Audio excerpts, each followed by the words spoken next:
Hello there and welcome to Community Life. Here we talk with the community experts about their life journeys and how they came into the community world. And today we have a conversation with Taylor Harrington, a very people stories curious person, a community architect, a huge working together and connecting people ambassador, and a head of community at Groove. Hello, Taylor. Hello. I'm so excited to be here. Thanks for having me. Yeah, I've told you off the record that I feel like I know you forever, but never had a conversation with you. So let's do it. And the first question, you recently shared like this year, I'm doing a new version of non-scalable gift giving. So what is your best version of non-scalable gift giving? Great question. Okay, we are in peak holiday season as we are recording this, right about Christmas time. And I have been thinking a lot about what it means to give a gift, especially inside of a community. So last year, I was running this small beta testing community at Groove, and we were doing things that were non-scalable, that were at the time like really manual. So I was in my apartment in New York City, literally hand wrapping little gifts for Groovers all over the world, our first initial community members. I was handwriting personalized cards to each one of them. I was packaging them and labeling them by hand. Like, I looked like a crazy person. In New York City, it is, I got to walk a few blocks to go to the post office to go send things out. So I've got this grandma grocery cart where I loaded up like all of the packages I could into this grandma grocery cart, walked down 3 blocks to the post office, turned right back around and did that 3 times and sent out all these packages to members from in the US all the way to Indonesia, to London, all these different places. And so it was funny because this year I had this moment like last week where I was like, wow, what was my life like a year ago? And I was like, oh, it was like Santa's workshop inside of my apartment where I was wrapping all of these gifts. And so at the time that was not scalable, something we couldn't do again this year because we have more community members at this time inside of Groove, or I would have needed additional help in order to make it happen. But this year instead, we decided to make these, and we did this last year, but in a different way, but these end of the year wrap ups, very similar to what Spotify Wrap does, where folks on Groove could learn in a quick little fun video who the top 3 people were that they grooved with, how many grooves they did in 2022, things like that. And this year when we did them still semi-manually. So we were able to run a script that helped us input a lot of the data, but I still had to do a lot of manual copying and pasting. And so we laughed once again, like, Taylor couldn't do this next year because like next year we'll have way more members that I can't copy and paste all that time. And so the definition of what's not scalable for gift giving or other experiments that we run at Groove in the community continues to change definitions. So that's the non-scaling gift giving I've been doing over the last year. It's always evolving, like it's Oh, the next yes. level of non-scaling. Yeah. I keep thinking to myself, I'm like, oh, like now we're going to do things that are scalable. And I'm like, no, but I still love doing the non-scalable things because once you can't do them, you've lost the opportunity. So it's fun to be able to make sure you can capture it while you can and dig into those types of activities. Yeah, people usually telling about like, let's do it scalable, like let's send it to 1 million people. And I was like, wanted to ask you, how do you feel about non-scalable? But you just answered me. So like even before I asked. So let's start from the beginning. So tell me about your parents. Who are they? Oh, great question. Okay, so my parents met working at Nestle Chocolates in California. My mom worked in accounting and my dad worked in marketing. My dad went to West Point for college and served in the military for a number of years. My mom went to Ohio State for college where she studied accounting, and her and I have always had this back and forth joking about Penn State versus Ohio State because they have quite the rivalry, and that's where I went to school. So it's kind of funny that an Ohio Stater has a daughter who's a Penn Stater now, now and was. You're always a part of your alma mater. And yeah, so they met back there, and my mom has always been very into holidays and rituals. So again, as we gear up for the holiday season coming up, I already have multiple family activities and fun games that we will be playing together in the next week. She's always been big into traditions, and still to this day continues to find moments to make fun little traditions for our family. My dad also loves them, but is more of the enjoyer of them rather than the mind behind them. But my dad has worked in marketing for many, many years of his life. And I do think that a lot of the creative thinking that I have, and also the step-by-step type of thinking that I have of like, well, what happens if blank, that curiosity, that desire to work with a whiteboard and have a bunch of markers and go at it. That's also something I've definitely gotten from him. So yeah, that's a little bit about my parents. What is your favorite family game or tradition? Well, in the spirit of Christmas coming up, I'll share one that has become quite the tradition that even friends and family, like extended family and friends, they know that we do this. It's become like a Harrington full-on tradition. We actually call it the Danish Game, which is quite funny because we learned about it from our friends that are from Denmark. And so it felt like a little ode to them, like, hey, it's the Danish Game now. Even though I don't think it has any origin in like Denmark, even just our friends starting it. And the idea is it's very similar to, it's a gift giving game. So it's very similar in some ways to like a white elephant type thing. But the way it works is my mom and I, over the course of the few months leading up to Christmas, we purchase little gifts that are under $5. Sometimes, if you can find something for 50 cents, sometimes you find something that's $10, sometimes $5, whatever it is, but something that's like a small gift. Most of them come in around $1 or $2. And we wrap them over the course of those months. And then we end up with about 50 little gifts at the end. And so we're playing it this Friday when I go home for the holidays to Connecticut. And the idea is that you get 2 dice. And so you put all of the gifts, they're all wrapped. You have no idea what they look like. Something could be as stupid as like a toothbrush or a bottle of Gatorade, or it could be a gift card to Starbucks. It could be all different things. But they're wrapped in really funny boxes and bags so that you don't know what's inside. And you roll the dice, and if you get a 1 or a 6, you get to pick one of the bags. You get to pick a present. And we continue to go around the circle. So it's my immediate family, my grandma. Anytime any of our siblings have partners, they come. And so we all go around and pick out the gifts. And then at the end, we set a timer for 2 minutes once the gifts have all been taken. Or actually, it depends on how much time my mom sets it for.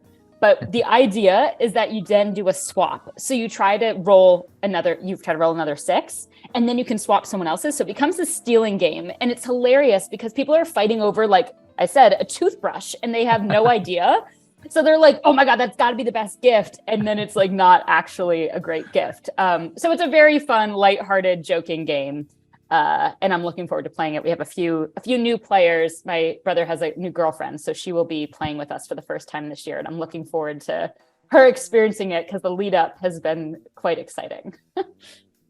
What was the best someone's reaction on receiving the gift? Maybe somebody like received a toothbrush and like, oh my God, I wanted this toothbrush for the whole year. How did you know it? So what was the best reaction you've ever seen? It reminds me of like the little boy that unwraps the avocado. Have you ever seen that video? And he's like, it's an avocado. Thanks. No. Oh, it reminds me of that. His kid's parents like wrapped up an avocado and he gets so excited opening it. It's hilarious. That's a good question. I can't think of a good one off the top of my head where someone was like really pumped, like, oh, this is what I wanted. But there was a gift last year that was a big hit. It was inflatable reindeer antlers. And so my mom blew them up after whoever opened them, and you can put them on your head, and the antlers then have like little areas shooting off of the antlers that kind of look like hooks. And so the antlers came with rings. So it was a ring toss. So you had to toss the rings to get it on someone's reindeer antlers on their head. It was so funny. And yeah, it was just a hit of the whole game because it was like we finished playing this game and we were able to then play another game with the ring toss. Yeah, it sounds really amazing. And you are the oldest of 4 with 3 younger brothers. How does it feel? It's funny. For a second I was like, how did you know that? And then I realized I tweeted about it quite recently. Yeah, I was like, exactly. yes, I am the oldest. I think naturally I have assumed the role of being the one who is always planning, always in charge in a lot of ways. If someone says, oh, what should we do? I'm usually the one coming up with ideas, trying to figure out like, oh, is this what everyone wants to do? How do we get everyone to agree? I think that I'm very often like that mediator and like, the one trying to help everyone get along and make a decision and then do something about it. I do think that because I grew up with 3 brothers, I spent a bit more time playing sports and like playing things that some of my friends that had just sisters were not playing as much. I didn't rope my brothers into playing my dolls with me. That's what my friends were for. But I will say that I spent a lot of time in the backyard playing with bugs, insects, getting dirty. That was a big part of my childhood. So I definitely feel like I embraced being the sister of 3 brothers and leaning into some of the activities that they were excited about too, and finding love in those as well. Have you ever got into troubles with 3 brothers? It's funny. I feel like somehow I always end up not being the troublemaker. Like, even if I stir stuff up, it ends up like someone else takes the blame. And I think my brothers would all say that, like, Taylor never gets yelled at, but why do we always get yelled at? So I don't feel like we have gotten into a lot of fights or trouble together. We are all very close, and my 2 youngest brothers are identical twins. So it's actually really fun because it's only 3 different ages. So I'm the oldest. My brother Brandon is a year and a half younger than I am. And then the other 2 are 7 years younger than I am. So I feel like when we say 4 kids, it seems like craziness, but also it's only 3 different ages. So I think that impacts it. And I was old enough to remember Alex and Kyle being born, which was pretty cool to be like that big older sister doing that. And Brandon and I lived in 2 different states before they were born. So I have so many memories, the 2 of us as really young toddlers and babies in those places. So yeah, I don't know. I guess I don't feel like I was much of a troublemaker growing up, to be honest. What is the first memory of those time which come into your mind right now? With my brothers? Yeah. Well, it's funny because I always think about this, like, what are our first memories versus what are the hilarious stories that our parents tell us, and do we actually remember them? Here's an iconic story for you. Speaking of bugs, so when I was living in California, my brother Brandon and I were quite young. I was probably 3 and he was 1.5, and something along those lines. And we were going to the grocery store with my grandma. You could walk to the grocery store from her house. And she ran back inside, left the door open and said, oh, let me grab my purse or something like that. So she's right there. And somehow in the span of like the few seconds of her turning her back and Brandon and I being outside, he decides to stuff his pockets with snails. So in California, there's like lots of snails like on the ground where we lived. And so he like stuffs his pocket with snails. I don't even know this. So we get to the grocery store, we go through the whole store. And when we go to pay at the cash register, they asked, like, oh, it's this amount of money or whatever. And Brandon thinks he's going to pay in snails. So he reaches into his pockets and grabs the snails and puts them on the conveyor belt. It was so like, this story is hilarious, but also I'm like, I have no idea if that's an actual memory in my brain where I was like, this is ridiculously funny. And my brother is a smart, hilarious 1.5-year-old, or if it was something that like my parents have told me so many times that now it feels like a memory. But that is definitely one of my earliest memories or stories I've heard. Yeah, and you will never know the truth. So I will never know the truth. Go with this version. Yeah. But I feel like it just really captures the energy of the 2 of us enjoying like we were never afraid of bugs or animals. We used to have these little frogs that were, I guess they were toads in our house well, not in our house, around our house in Connecticut. And we would play with them all the time. We had names for all of them. It was the cutest little thing. And so I feel like this story, even though it happened in a grocery store, still captures Brandon and my love for nature and being one with the animals.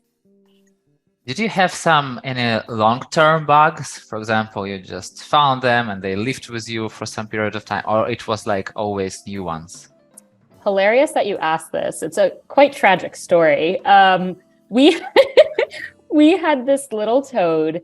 It was so tiny, so we called it Little One. Very original. I was probably 6 years old at the time, and the way that grew up in like a house in Connecticut. It's kind of like a I don't want to say like colonial house. I feel like that doesn't make sense, but it like I feel like it looks very Connecticut, and which I'm not sure if you know what that means, but like it just looks very New England, I suppose. And on the sides of the house, they had these little like silver, I guess they're drains of some sort, but I don't know what they led to because the bottom had leaves in it. Like it would just collect a bunch of leaves. And that's where a lot of the frogs would hang out, is in these like silver drain type things. Mm-hmm. So Brandon and I would go over there and look at them.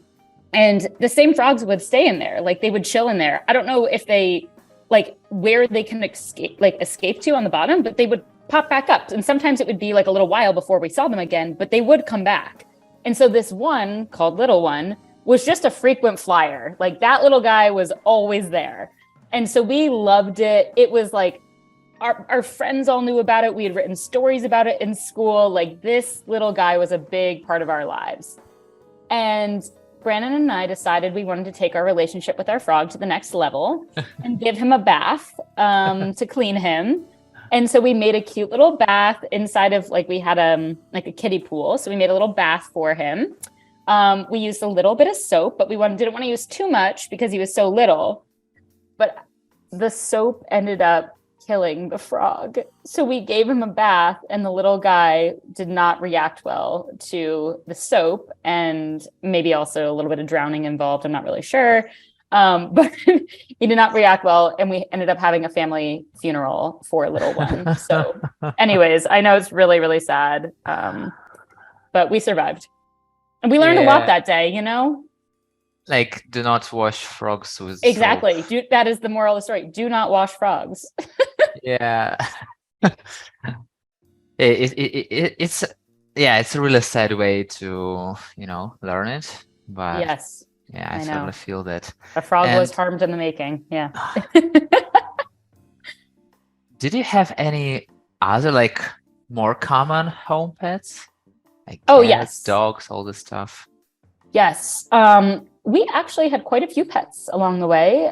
So we had a golden retriever growing up, Max, and he was very active, energetic, acted like he was 1 year old till the day he died. I had a cat. Her name was Friendly. She was like my best friend. I would talk to my cat all the time. Loved my cat. And was just the sweetest little thing. I know cats get a bad rep sometimes, but anyone who met her was like, wow, she is the friendliest cat. So she was appropriately named as Friendly. And then we had hermit crabs at one point, which we bought on a trip while we were in in California with my grandma. And she did not let my parents know that we were buying these hermit crabs. Mine had a very cute glow-in-the-dark shell.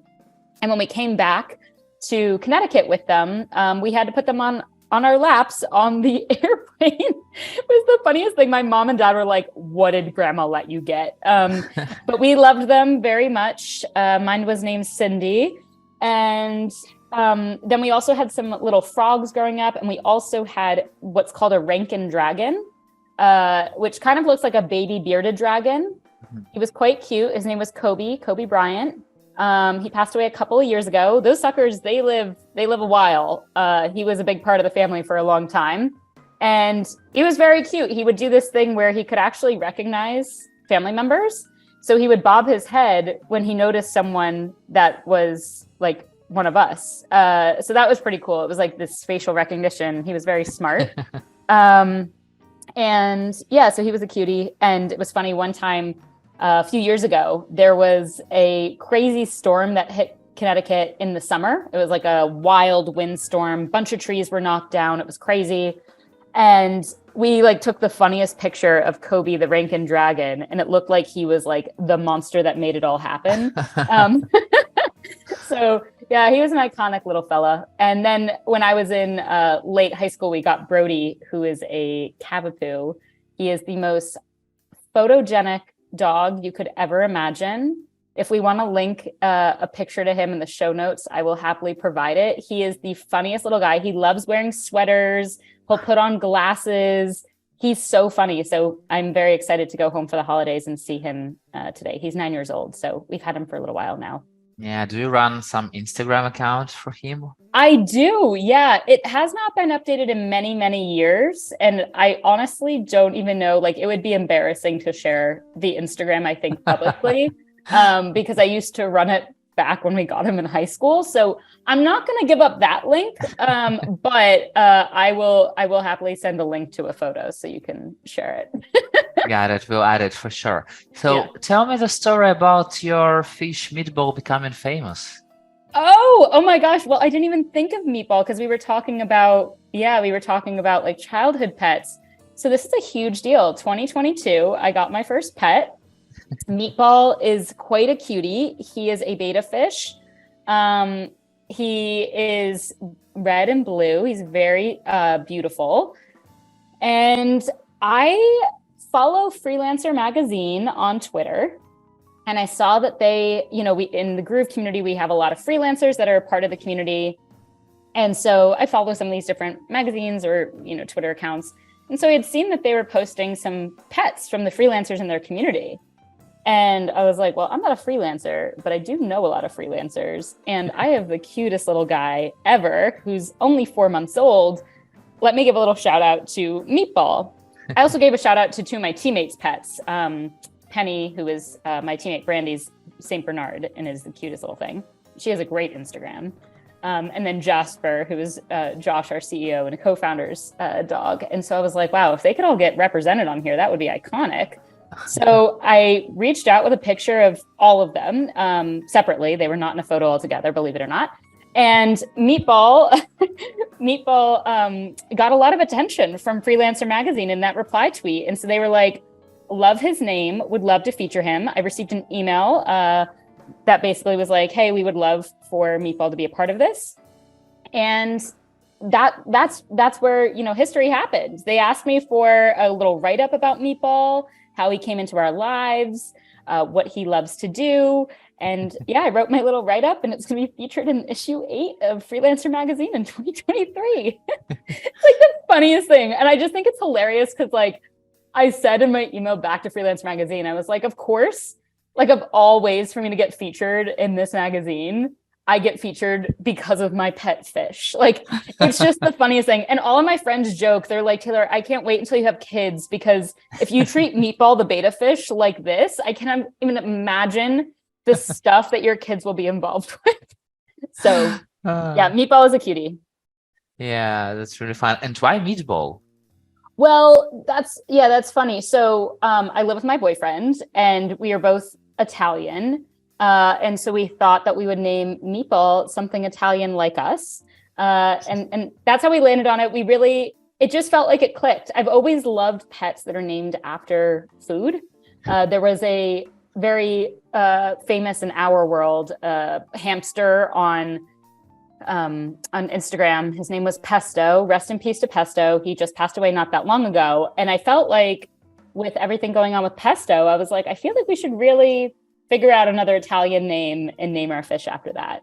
And it's funny though, my brother just did an ancestry.com test or whatever you call it. And we found out we're actually not even that Italian. We're more Scottish than we thought. My mom's dad is adopted. So we had a wild card in there, and we were joking that maybe we should have named the fish haggis instead, which would have been ridiculous. But yeah. Yeah, that's really fun. And let's go to your pinned tweet. Almost everyone at events, what do you do? Me, I'm creating the opposite of loneliness at Get Groove. So what is the second question?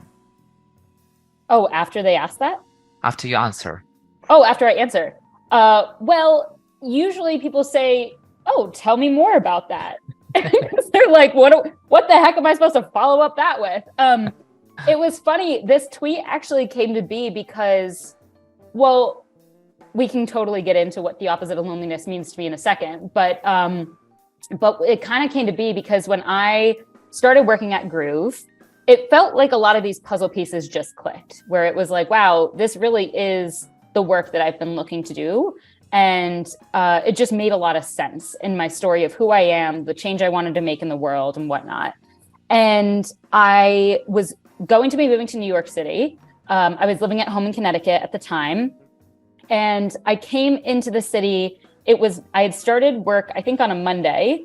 And there was an event happening in the city on that Wednesday with a community called Upstream. Have you ever heard of Upstream? Not yet. Okay, it's an app on your phone. It's evolved over the last few years, but it started off as really a place for communities to gather, and has turned more into like the DAO realm of things. And so anyways, they had been hosting a happy hour, and I was like, well, I'm moving to New York. I would love to go and meet some people who like work in the startup space and tech space.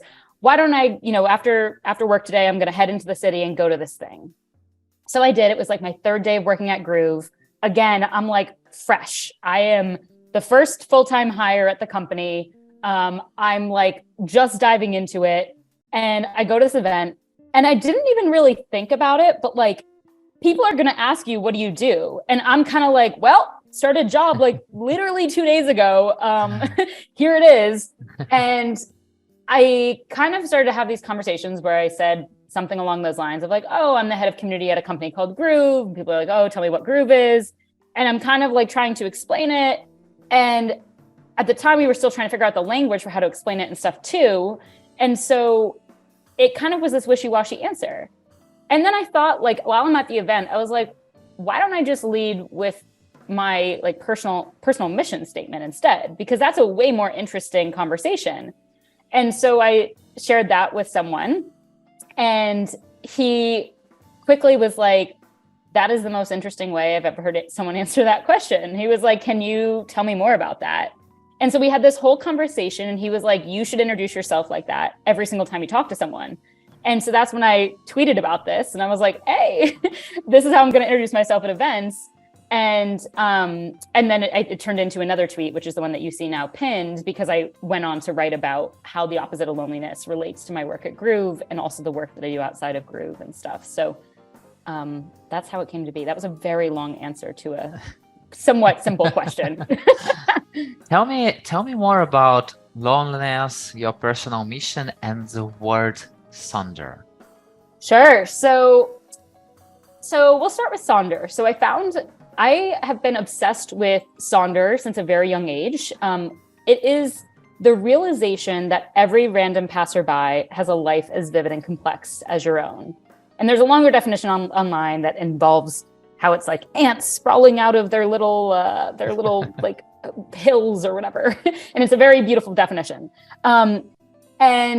It relates a lot to this podcast, because what you do so beautifully on this podcast is tell people's stories. And I think that there's so much beauty in understanding how people's stories connect, how they overlap. It makes you feel less alone when you understand someone's story and realize that they really are just a human like you. Yeah. And so when I was younger, I was always obsessed with strangers ever since a very young age. Like I would be at a family barbecue and my parents would be like, oh, there's Taylor talking to another random person we don't know. And so I've always been comfortable talking to strangers, asking questions, sharing stories to make them laugh, whatever it is. And one of the things that I found I remember very distinctly, I was young, I was in elementary school at the time. I remember my mom and I were driving in my neighborhood, and there's a house where someone had there's like a stop sign right in front of this house, and they had their kitchen light on, and I could see this woman cracking an egg through the window while we're in the dark. Her kitchen light is on and we're sitting at the stop sign. And I remember saying to my mom, look, that lady is cracking an egg. And my mom being like, cool. And I was like, no, I was like, isn't that crazy that like, here I am like many feet away from her house, and I just watched her crack an egg, and like, what's she doing with that egg? And my mom's like, I don't know. That's so interesting that you're so fascinated by this. Like, she was very curious why I was asking these types of questions, but it would happen all the time. I would be asking inside of a grocery store, I'd be looking at someone's cart and being like, I wonder what they're making today with all of those ingredients. And have you ever seen the movie, The Curious Case of Benjamin Button? Yeah. Okay, so in that movie, spoiler alert for anyone who has not seen it, there's a character in it who breaks her leg. And the next 7.5 minutes of the movie, they go back to share all of the people's lives and the events that led up to that moment at that day, that woman getting hit by a taxi and breaking her leg. And it's a fascinating 7.5 minutes. I highly recommend just looking it up on YouTube, because it gets you down from like what the taxi that hits her, like why was it running late? And like, why was this woman a few minutes late from her dance class because her friend's shoe broke, and all these like little things. And I think that our lives are so intersected, and like, it's really beautiful to think about all these paths crossing. And so I've been obsessed with this idea ever since I was young, but it wasn't until high school where a friend who had heard me ramble about this before had said, Taylor, I think I found a word that describes the thing you're obsessed with. And she was like, have you heard of Sonder? And I was like, no. And she was very active on Tumblr at the time, and it became pretty popular on there. It's not really a word. It's a part of something called the Dictionary of Obscure Sorrows, which is basically where this guy defines words that he wish existed. And so I've just fallen in love with it. And I mean, there are countless other stories I could tell about why I love it so much. But when I was later in high school, I was, in 2012, I was, let me think about this, 2012. Yeah, I was in high school at the time. I was a sophomore. I had heard this commencement speech by a woman named Marina Keegan, who had basically shared in her commencement speech at Yale University that she feels like there's not a good word for the opposite of loneliness in the world. Mm-hmm. And that was the feeling she was afraid of losing when she left university, because she felt it from the moment that she would walk on campus and feel like there was someone that always had some sort of common thread and connected to the college that was kind of easy to strike up a conversation and things like that. And so her definition of the opposite of loneliness is it's not quite love and it's not quite community, but it's this feeling that there are an abundance of people who are in this together, who are on your team. And when I heard that definition, I just felt so seen by it, because that was the feeling that I wanted to create more of in the world. And it really related deeply to Sonder and how I had thought about helping all of these people realize we're more connected than you might think. And so then, like, fast forward, I went to a really pivotal workshop in college that helped me find my ground truth. It's run by this woman named Dana Ray. We're still friends. And she helps you kind of distill into like one sentence or two. What is your ground truth? How do you show up in the world, whether it's inside of work or outside of work? And that then led me to figure out what I wanted to do post-college, which my first job was working with Seth Godin, a best-selling author who runs many workshops virtually around the world.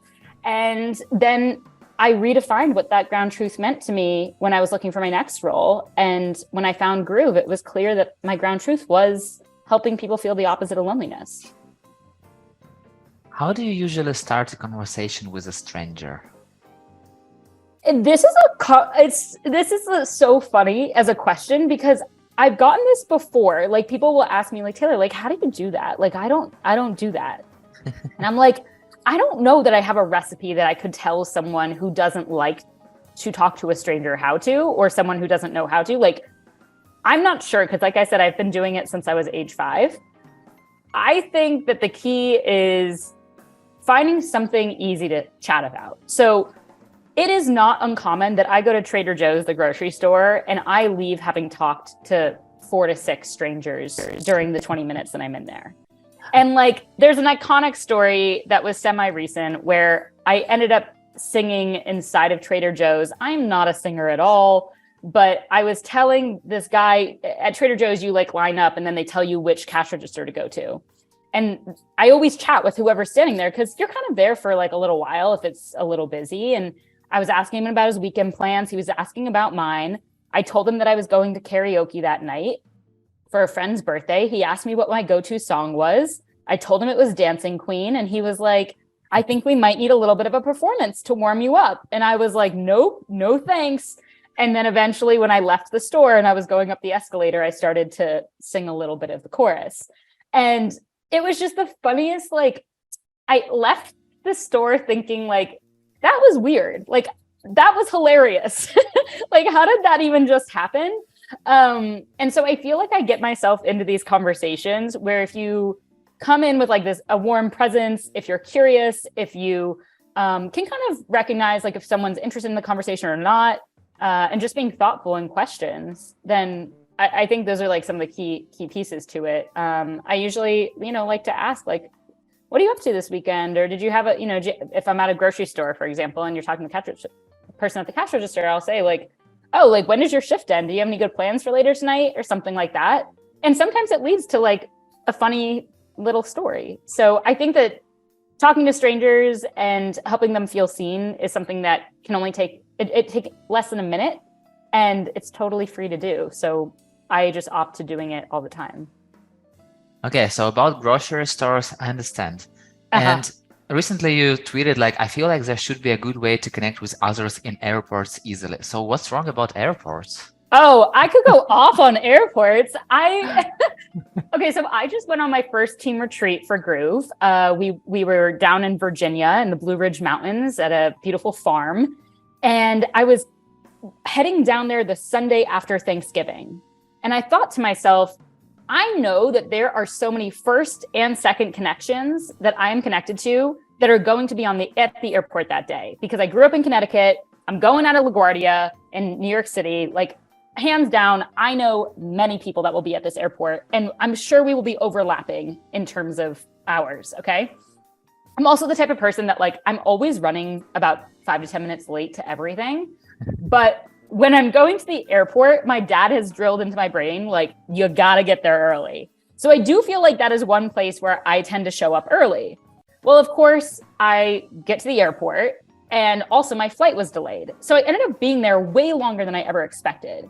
And I thought to myself, I wish there was a way to figure out, like, what if I could go on whatever social media platform it is? Let's say it brought all of them together. If you could walk into LaGuardia Airport and you could see if anyone was like available until a certain time before they had to get on their flight, that was a first or a second connection. So if I could say like, oh, so interesting, I'm in the airport and Yuri's friend who is from Portugal is also in the airport right now on his layover to Los Angeles. Like, I would be like, damn, I'd love to go spend 15 minutes grabbing coffee with them before they have to hop on their flight. So I feel like there's definitely an opportunity for some serious human connection in an airport where people are naturally going to be waiting.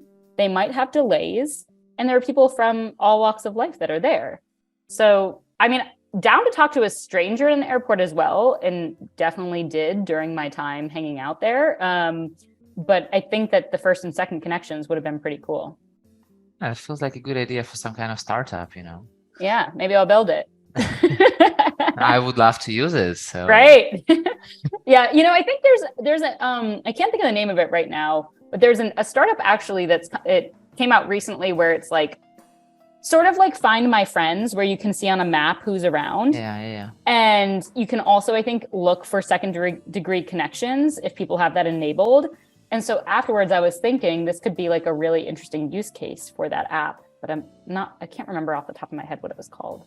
I heard also about something like that, but I just don't know if somebody uses it, because like, yeah, people I find it a bit creepy. I don't like being found. That's like definitely don't look up where I am on a map. I don't need you to come find me. I need to be alone. Boundaries, no thank you. Even in college, my friends would want to share their locations on Find My Friends so that like, if we were trying to figure out where someone was, if you were going to go do something with someone, it would be like, oh, are they still in class? And you could just look on a map. I never opted into that. I was like, nope, all good. You guys don't need to know where I am. I will return home at night. Goodbye.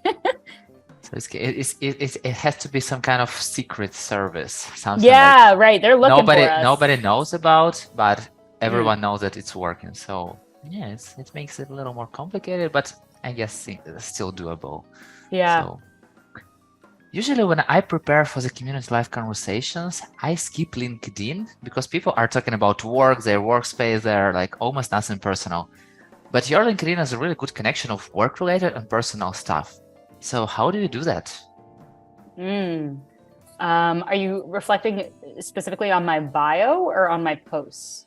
On your posts. Okay. Yeah, because I believe that community as a job is a very identity-based job. And so I actually think it's really hard to set boundaries to kind of not be personal. I show up in the world and I'm like, hey, I love telling stories. I love sharing bits and pieces of my life. I love thinking about how to build greater gatherings, things like that. Whether it's for work or it's outside of work. I love thinking about how to ask better questions. I love thinking about how to make the world feel less lonely. Like, these are all parts of me, not like Taylor who turns on at 9 a.m. Like, I am this person the moment I wake up to the moment I go to bed. So I actually think that it is even more difficult, I think, to set boundaries as a community leader, to figure out, like, if someone didn't want to be personal when they were sharing stories on LinkedIn or in a newsletter or on Twitter or wherever it is, I think it's even more difficult to try to set up that boundary, because I think it is such a big part of who we are personally that it would be difficult to share a story and not talk about who we are at our core. And so I talk about boundaries quite a bit on Medium, and then I repost those onto LinkedIn. I think that's a big piece of, where I like to share that type of stuff. I also like to share like how I'm feeling. Like, last week we had as I was sharing the end of the year wrap ups for Groove, and I was really emotional watching mine. It was pretty cool to like see this playback with these numbers, where I realized that like I felt really lonely a few years ago, and like having Groove in my life and being able to build something that I know not only helps me feel less lonely, but can help so many other people feel less lonely and productive and moving towards their goals in a healthy way. That was just like an emotional moment to like rewatch that. So I do think that sharing those types of emotions, sharing that I don't have everything figured out. Seth Godin has an incredible blog post about imposter syndrome, and says like, we're all imposters. Like, stop acting like you're not an imposter. We all are. And like, let's embrace it and be honest about it, because no one has everything figured out. We're all curious. We're all learning. And if we can embrace that and let go of trying to make things look perfect and buttoned up and like you're this polished little version of yourself and there's nothing else there, then like, who are you fooling? Because that's not real. So I try to show up with that type of energy on LinkedIn as much as I can, and other places online too. And recently you wrote like, building adult friendships is hard and good friendships require hours and hours of commitment. So who is your best friend? This is a funny question. I have always been like someone who's like not a best friend gal. I have naturally had a bunch of different circles of friends in my life. And it's funny because I do think, I was reflecting on this semi-recently, that like some people are best friend people. Like, that's just who they are. And I'm not one of those. I love bopping in and out of different circles, getting my energy from different circles of people.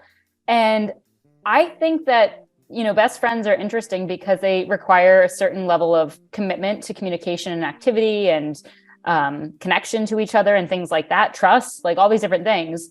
And I feel like because I have like close friends in a bunch of different circles, I'm just not that one person for anyone. Yeah. I mentioned this to one of my friends, who's one of my closest friends from one of those circles. And she was like, Taylor, you are my best friend. And I'm like, yeah. I was like, but I don't think I am. Like, I was like, I don't feel like I'm a good best friend. But you're not my best friend, Well, I was like, but I have lots of best friends. And she's like, well, I'm not saying you're my only one, but you are mine. And I was like, okay. But I also think it's funny. I have been dating my boyfriend since high school. So it's been 9 years now. And this friend of mine has also been dating her boyfriend for 8 years. They also met in high school. So I do think that her and I have a really special relationship, because my boyfriend really does fill a lot of the needs and wants that I would want in a best friend. He's been a part of my life for so many years at this point. And I think the same for her, that, her boyfriend also similarly fills a lot of that relationship. And so for the two of us, we do get a lot of the best friend type qualities out of each other, because that person, like, we both have the same understanding that person fills some of the other roles that someone who may not have that relationship would be looking for in a best friend. Yeah. Yeah. Also, you wrote, there are so many good books out there and so little time. So how do you choose what book to read? Oh, I love Goodreads. Do you have Goodreads on your phone? Uh, It's a good every read app. I haven't is a good read. Like the best read for me, it was kind of Atomic Habits. I'm still, connected with these small, super small little tasks, but every day. So it kind of helped me a lot.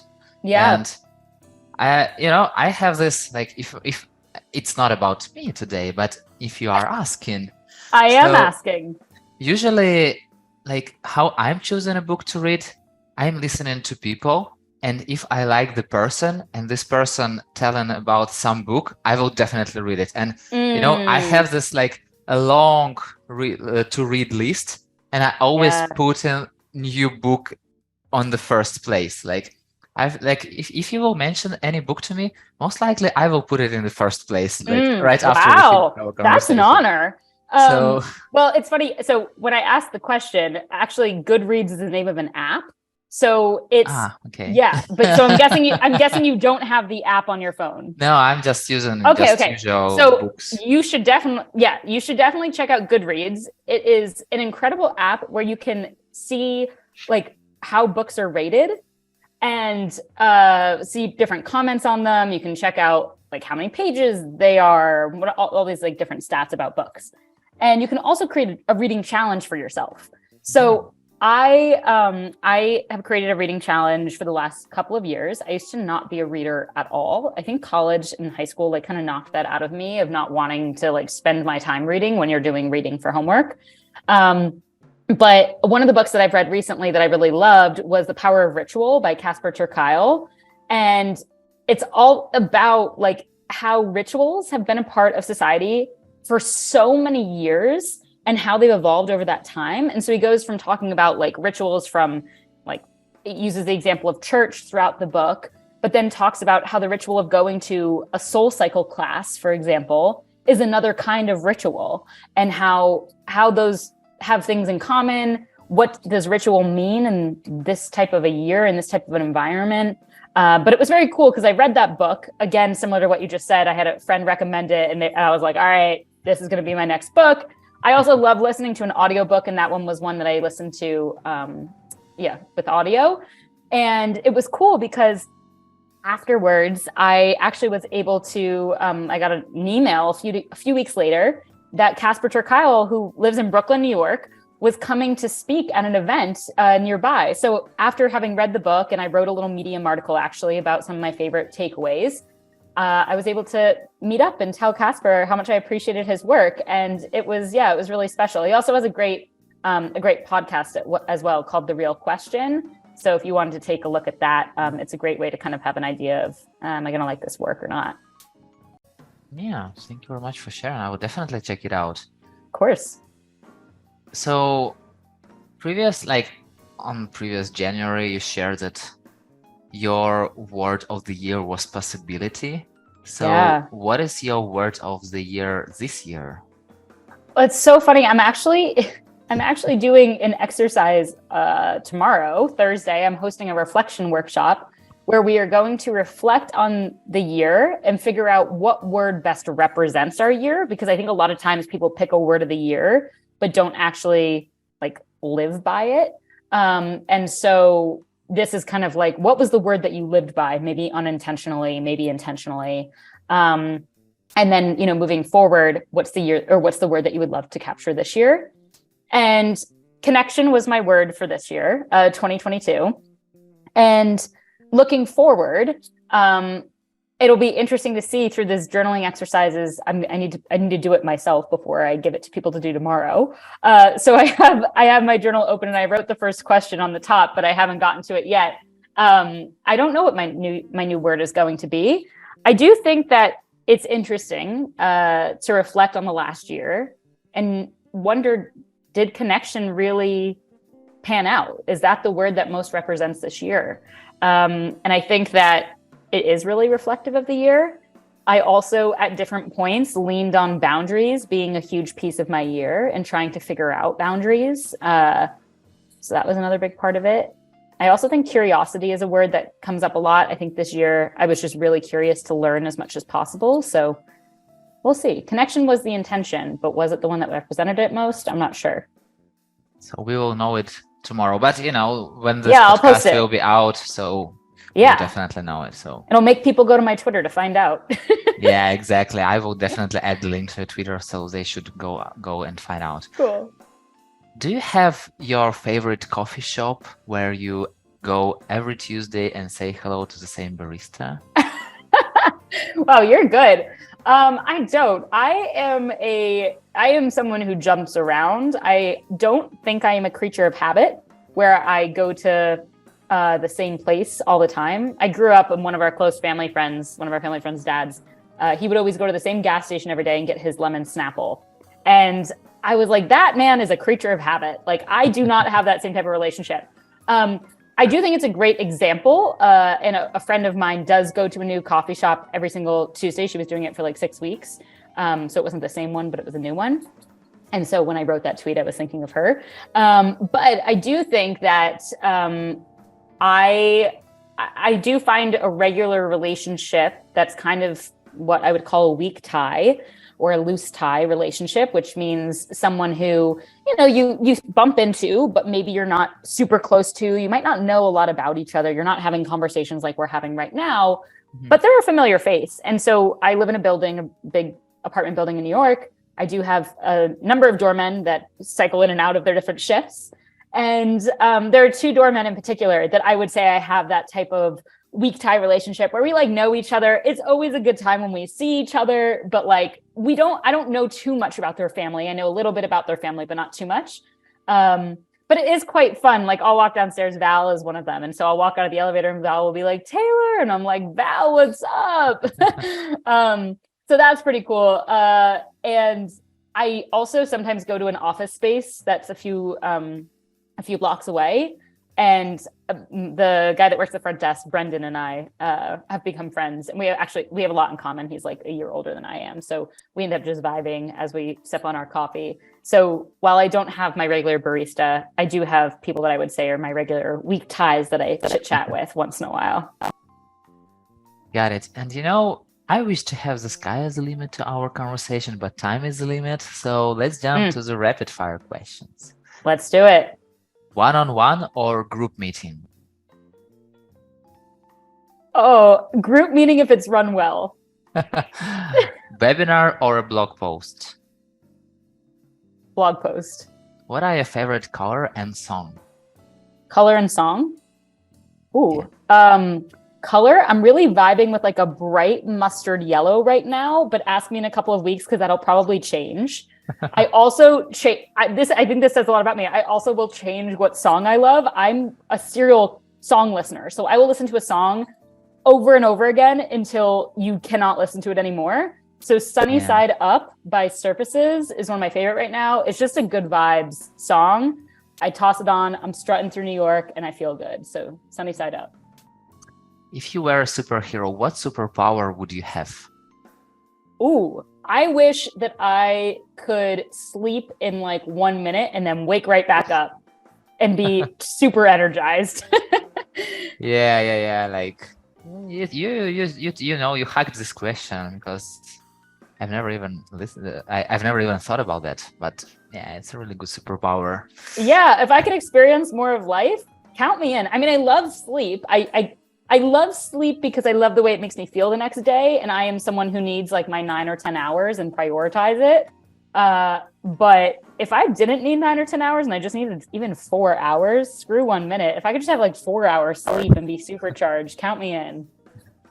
Who do you learn from in the community world? Name one person. It's a hard question, but one person.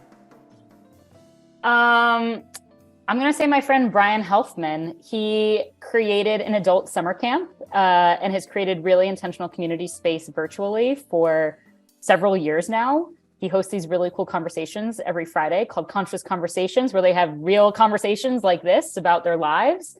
And he's the friend that I'm co-hosting tomorrow's workshop with to reflect on 2022. So Brian Helfman, everyone check out Third Nature and what he's up to.